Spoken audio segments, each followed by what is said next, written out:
And welcome back. You are listening to Subculture After Dark. Well, we are about to play the brand new track from the Motion Below called Fast Tracking My Collapse.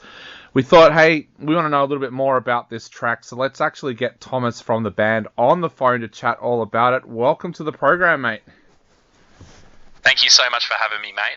Now, mate, this is an absolutely stunning track, but it also is a little bit of a new sound for you guys. Tell us a little bit about this track and how it came into being.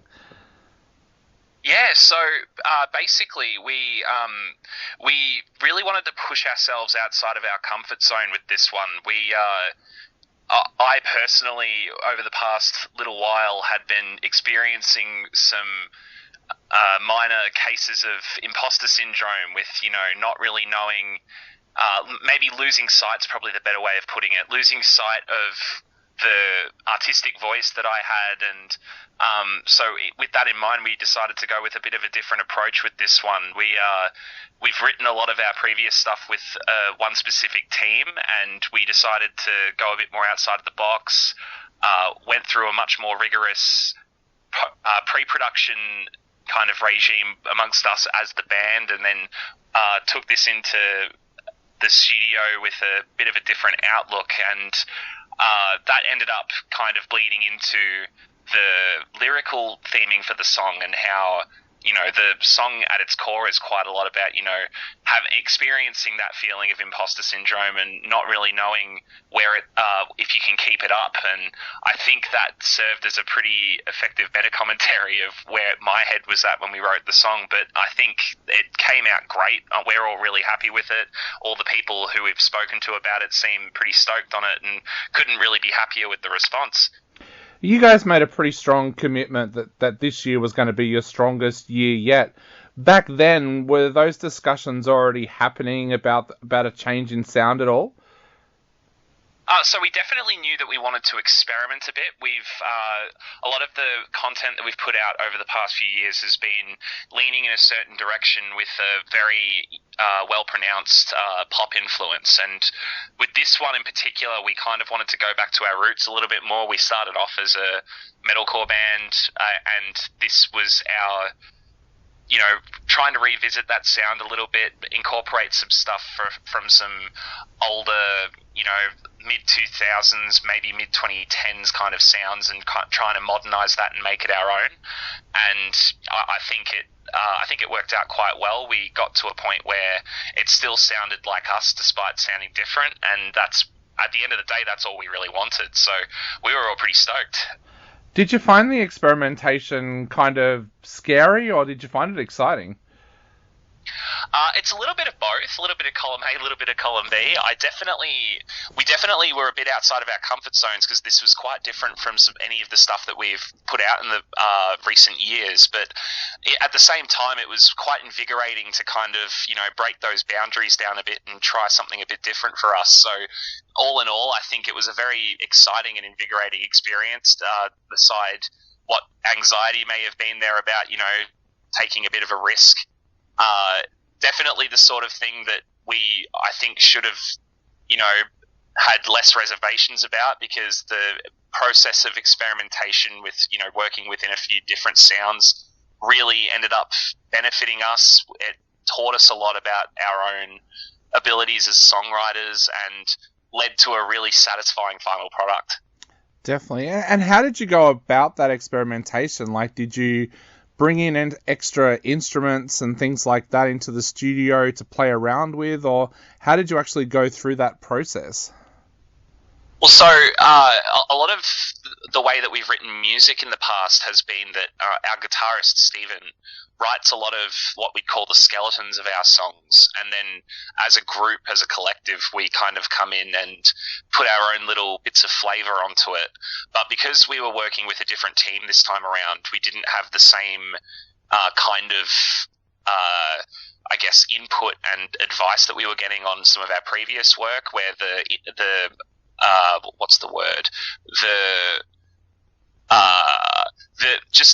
The way that the team kind of, approached the songwriting process was a lot different, and that led to us, going about the process in a bit of a different way. Steve really hit it out of the park with the initial skeleton for the song, and then we all just thought we'd try some different stuff. The song sounds quite a bit different now to how it did when it first was kind of birthed, and that was just a result of us, throwing a bunch of different influences into the mix and seeing what's stuck. Yeah, you also worked with Kyle from KB Audio on this one. What was he like to work with, and what did he bring to the sound as well? So Kai, this was interesting for us because Kai's been a close friend of ours for quite a few years. We met him in one of his old bands playing a show in a little pub in Ballarat, like probably about 5 years ago now. And I didn't really find out that he really delved into the whole producing side of things until quite a while after we met, and we'd all wanted to work with him for a while. I've done some work with him on a project that's separate from the band. Steven's worked with him before with some of his projects. His other band that unfortunately are no longer around, In Vanity, did I believe all of their work with Kai, at least in the current iteration of that band, once their lineup changed. And a lot of the music that he's worked with in the past has been quite a lot heavier. It's been a lot more on the, I would say, like, for lack of a more descriptive term, like more on like the Alpha Wolf or the, just the really heavy side of metalcore, and then like quite a lot of, deathcore kind of stuff as well. So coming in with this song that is still very much us with this pop element was, I say it was outside of our comfort zone. It was a bit outside of his comfort zone as well, and I think that pushed all of us to really create something unique and special. It was a really great experience, all of us working together. Now, the other big news that you guys had for this year as well is you've been added to the Destroy All Lions roster. What has that meant for you guys as well? So that's been an amazing opportunity for us, and we're extremely grateful to be welcomed onto that roster. So many amazing bands that we now have a bit of a shared kinship with.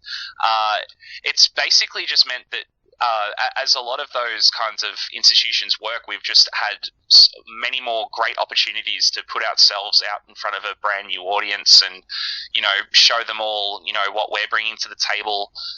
Something that I think we've maybe struggled with in the past when we were flying solo is, getting in front of those new faces, and that's been totally invaluable, even just from the perspective of artistic satisfaction, just knowing that we're getting in front of some new faces and showing them all like what we're about and making new friends and new fans. It's been a really enriching experience. And where to now for the rest of this year, and I guess getting into next year? Will you guys look to get out there and do some more shows? Are you going to concentrate on recording? What's that plan? So I obviously can't say too much about the future without getting myself in trouble, but we've got a run of shows coming up that I'm very excited about. We're playing a couple of AM/PM shows with Bloom and Better Half that will be coming up next month. The Melbourne date for that's actually coming up quite quickly. That'll be on the 8th of July. And after that, we're travelling over to Adelaide to play First Circle Fest with Dream on Dreamer, Kian, Loon, and a bunch of other amazing bands. And after that, we're hoping to branch out a little bit more, maybe visit some states that we haven't had the opportunity to get out to, one that we maybe haven't gotten out to at all.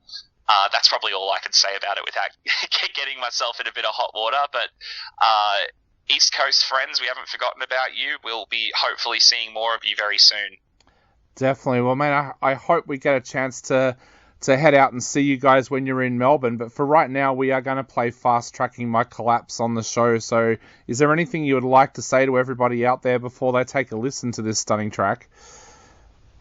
I'd just like to say thank you so much for tuning in. We're stoked to, continue this journey and discover more about ourselves as artists, and along the way, that's going to mean hopefully meeting some new people and some fresh blood in the scene. And I think I speak for the whole band when I say we're really stoked with how this is all going. The reception's been great. We just hope that you all enjoy it. Well, Thomas, thank you so much for taking the time to chat to us tonight. It's been an absolute honour having you on the show. And for all of our listeners out there, this is Fast Tracking My Collapse by The Motion Below.